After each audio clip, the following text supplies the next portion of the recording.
so glad she's safe. Oh my God. There was relief and happy tears this weekend when kidnapped victim Hannah Anderson was found safe.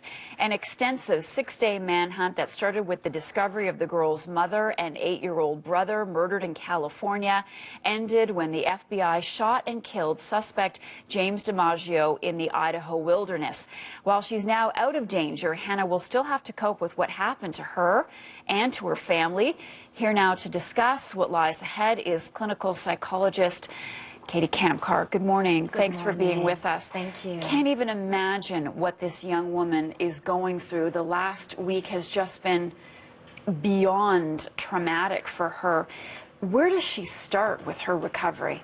I agree. It's almost impossible to imagine. It's so horrific and tragic.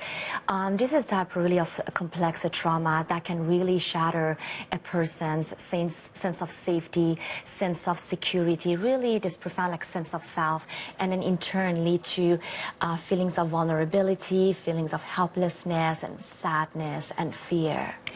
So this situation unfolded at the hands of a family friend. Yes. DiMaggio had been in her life since she was a baby. Apparently, he developed feelings for her as she matured. Will this make it easier or harder for her to deal with, knowing that it was someone that was so close to her family? Usually it is harder whenever traumatic events occur by someone that we know as opposed to a stranger. It usually has a more significant impact. Generally, we know that traumatic events do shatter, often tend to shatter our belief systems. So belief about ourselves, about others, about the world and the future. So for example, we might develop feelings of worthlessness, or we might develop distrust of others, or we might develop this belief that the world is not safe. So whenever traumas occur with someone that we were close with, it has again a stronger impact on this belief system. So we don't know yet if she is aware of the fact that her mother and brother, her 8-year-old brother, are now dead. At what point do you think that news will be delivered to her? It is an important question, and yet such a difficult response to provide because we really need to know more the context of the situation, the actual individual, really, the psychological state of mind of the person. So it's really, we have to get situation by situation.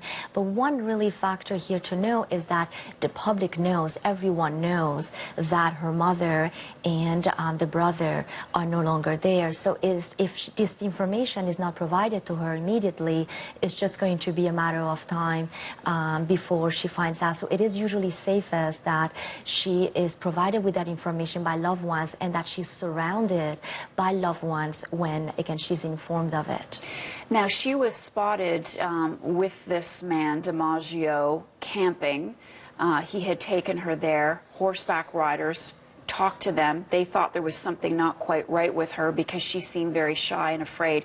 Can you give us some idea of what may have been going through her mind at that time? Because there was potentially an opportunity for her to say, "Help me. I'm being held under duress here." It is very difficult, of course, but one thing really that can truly help survivors is really this element of hope.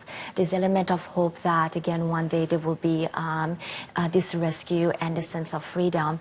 And now that she has been free, what's very important right now for her at this point is to receive this quality social support and this connection really with all the loved ones, and for her to be able to talk about the trauma and everything that she has gone through, what is going on in her mind, and all the emotions that she's experienced. Is very important to be able to express, to talk about the emotions, again, to start the healing process, because it's going to be a long recovery, but there's definitely hope and there is healing. It's just going to be a long process, and we need to appreciate the complexity of the situation. Okay, Katy Kamkar, thanks so much for talking to us this morning.